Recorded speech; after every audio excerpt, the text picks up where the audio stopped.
Welcome, thank you.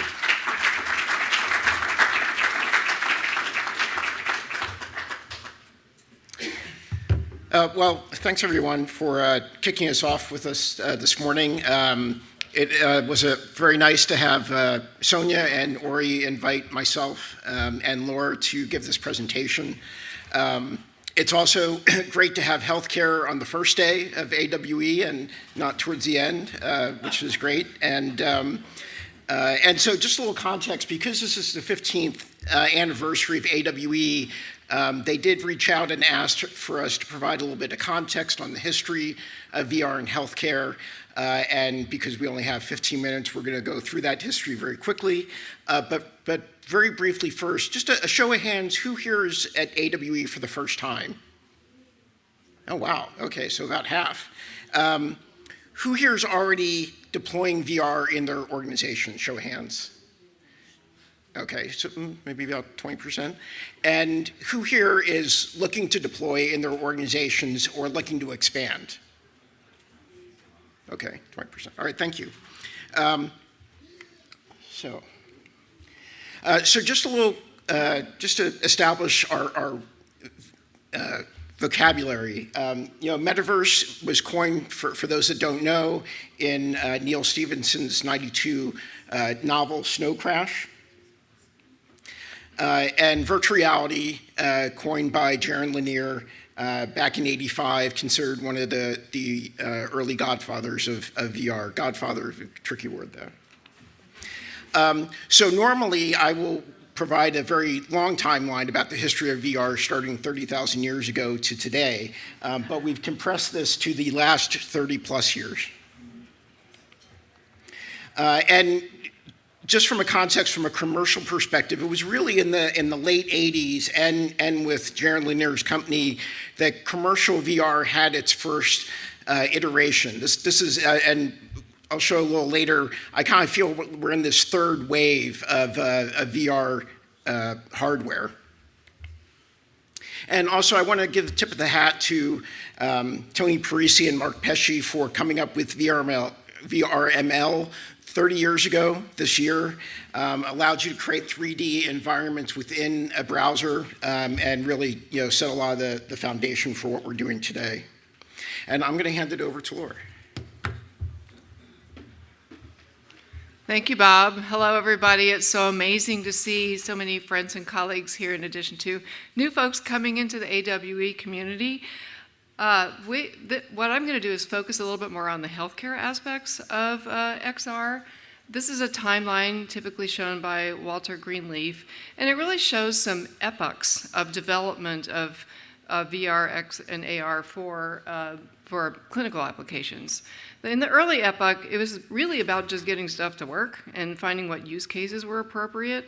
And then we get into 2006, 2007, some real pilot programs are done, and we start to do research. You get to around 2016, there's 2,000 papers published that year in the XR space having to do with healthcare, so that's a big step forward. And we keep going forward. We start to see some more larger pilots, clinical acceptance, and I think where we're going 2024 forward is mainstream acceptance of these technologies in healthcare. This cover came out in 1987, Scientific American, and you see it looks like a haptic glove, and then what is being depicted inside the virtual reality behind it is a hand with an instrument in it. Now, this going out to the scientific community, I think, does give a little bit of legitimacy to it, even if that's not what it was. It's an inspiration, and I think it did create, also VR was coined that year, so it was highly publicized that year, and that got people thinking, what can we do with this powerful tool? Not long after, there were many labs, many universities exploring virtual reality for a lot of different things. University of Washington established the Human Interface Technology Lab. John Furness founded that. And from the very beginning, they were thinking about healthcare and medicine. What could they do? Surgery, applications, training, and so forth. And we'll see some of the themes that emerge and use cases that emerge from their lab and other labs around the world that repeat over time. In 1992, there was a conference called Medicine Meets Virtual Reality. Think about how long ago that was. It's more than 30 years ago. And the list of attendees reads like a who's who of who created VR and who created medicine in VR, including Walter Greenleaf, Jaron Lanier, Dr. Richard Satava, and many others. By the way, I won't be able to mention everybody who has contributed to this field. These are just points of light in great constellations, okay? So this conference ran from 1992 to 2016, and I think it's important because it documents the progress of the field over time. As early as 1992, they're already talking about training for laparoscopic surgery, as well as behavioral health applications. So a lot of the early use cases that continue over time are forming already in 1992. In 1997, the spider world was unleashed upon the world, and it was to help people deal with their fear of spiders. This picture here has Alan Alda, the news journalist, filming a woman with a tarantula on her hand. This is a woman who was deathly afraid of spiders. She went through treatment where she was exposed to spiders through VR, and with the tactile augmentation where she was touching a real spider while she was seeing one in VR, and finally was able to have a real one walk across her hand. So that really was a point case, right? And the same person who developed that, Hunter Hoffman, published the first journal paper on pain in Pain magazine, appropriately. And the patient in this picture is wearing an 8-pound helmet running a $90,000 VR system. Now think about that, how much cheaper they are today, right? And how much easier it is for us to develop these apps. But this is the foundation that was laid over 24 years ago. 2004, at University of Southern California Institute for Creative Technologies, there was this game that was for training soldiers for Iraq and Afghanistan at the time. It was called Full Spectrum Warrior, developed by ICT. It was a really high-fidelity game. And Skip Rizzo, Dr. Skip Rizzo, who was a psychologist at the ICT at the time, or USC, saw this and realized the soldiers coming back from those wars were suffering from PTSD and needed help. And he thought, could we use the assets from the game to give them exposure to these environments and use exposure therapy to help them to recover and live a better life after PTSD? So he did that. He embarked upon that later, and so that was the beginning of the journey from Full Spectrum Warrior to what is now BraveMind. And that has been an iterative development over the past 20 years. And if you look at it, it's fascinating to see how the graphics mature, the interactivity matures, the access, the reach of how many different types of soldiers and situations can be used in this, and it's also been transferred to different kinds of therapy. In 2007, we were also in the middle of a trend called virtual worlds. And this really was networked VR without the headset. Okay, so it wasn't really VR. It was virtual worlds, but it had virtual environments, networked avatars. All the avatars at the time were piloted by human beings. And we were using it for training scenarios. In this example from Kaiser Permanente, with the research done by Stanford University, we were able to show that the nurses that were training here could learn just as well in the virtual world these communication skills as they could role-playing in the real world. So that was a great finding, which I do think transfers to virtual reality today. But I think a couple points here.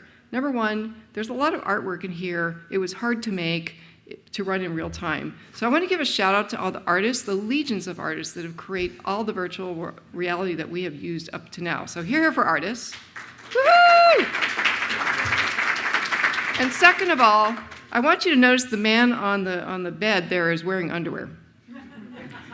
There's a little story behind that. I'm not going to tell the story. Okay, 2013, we have the first Google Glass-equipped surgery. That's Dr. Raphael Grossman, who conducted a surgery while talking about it while his colleagues are hanging out in Google Hangout, and some students too. Now, Google Glass was new at the time. It was smart glasses. That has evolved into real AR. You know, the HoloLens, Microsoft HoloLens got into, has been used in medicine as well for being able to display digital images while you're also working on surgery or collaborating with other surgeons. So that theme of surgeons applying these technologies early on continues throughout the history. 2017, now we get into the era where we're starting to see clinical acceptance of these technologies.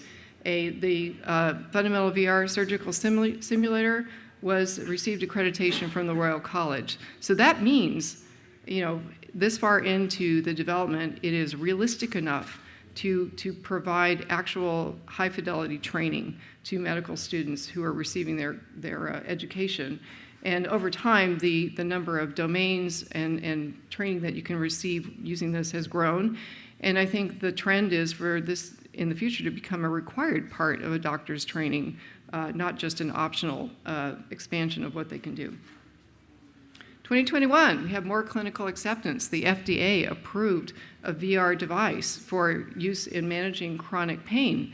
And so that was the Relieve VRX product, which was called Ease VRX at the time by Applied VR. They had done research in multiple clinical trials. So by now, by 2021, we've explored, we've built, we've done small pilots, we've done larger pilots, we've done clinical trials, and we're getting to the point of clinical acceptance of these things. They really work. And to end this quick timeline, in 2024, we now have a journal of medical extended reality. Yes. The founding editor is Dr. Brennan Spiegel of Cedars-Sinai, but I think it's really important. As we go mainstream, we now have a journal, and this is going to chronicle the history going forward of all the people that are going to benefit from this, and also what kind of profession does this become? Is this a professional sideline, or has it become part of mainstream medicine? So, Bob, I'm going to hand it back to you to talk about what comes next.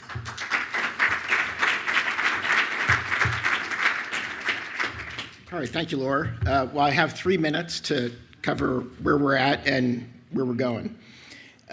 So we're kind of in this third wave of VR hardware, having started with the early designs from the 50s going into the late 70s, early 80s, and we had kind of that first commercial wave. We've got this, and we've had this second iteration, and we're now getting a larger proliferation of headsets.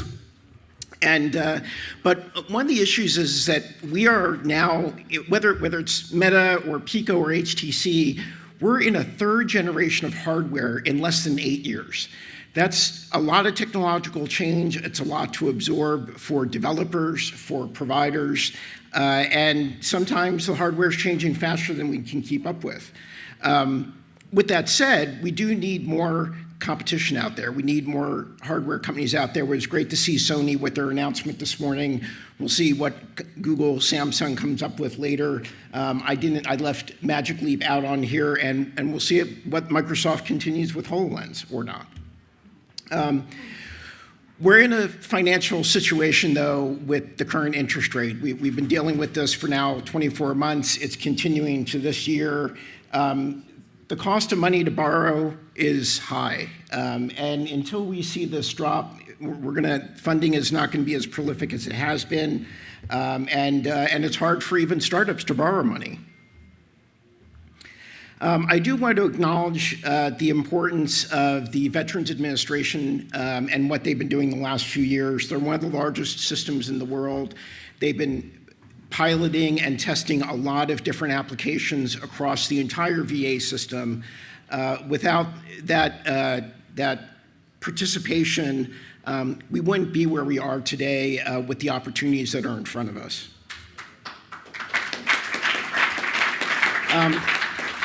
I like this slide because it kind of demonstrates clearly where we were, where we are now, and kind of where we're going.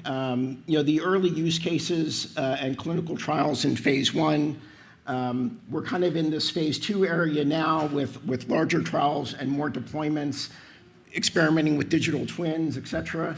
And we're moving farther ahead with more AI, robotic surgical procedures. We'll see if blockchain comes back or not. So just a couple quick final thoughts. I can speak a little bit on the training side of where we are as an industry. I would say nursing schools have been adopting training at a nice, steady clip. They are very far ahead. Traditional medical schools are not. That is where we're not seeing the uptick. Some of that is cultural, and I'm not quite sure what we need to do to see that change. I'd say the market this year is steady as it compared to last year, not necessarily declining, but not necessarily growing very fast, but steady is good.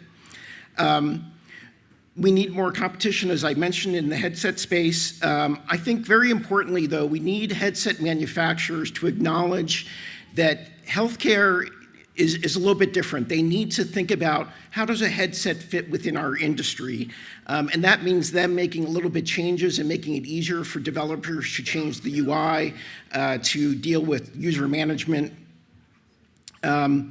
And most importantly, we need to expand education. We need to continue with heads and headsets. Thank you, Anne, for that. With that, we're going to go to at least 5, maybe 7 cities in October and do just that.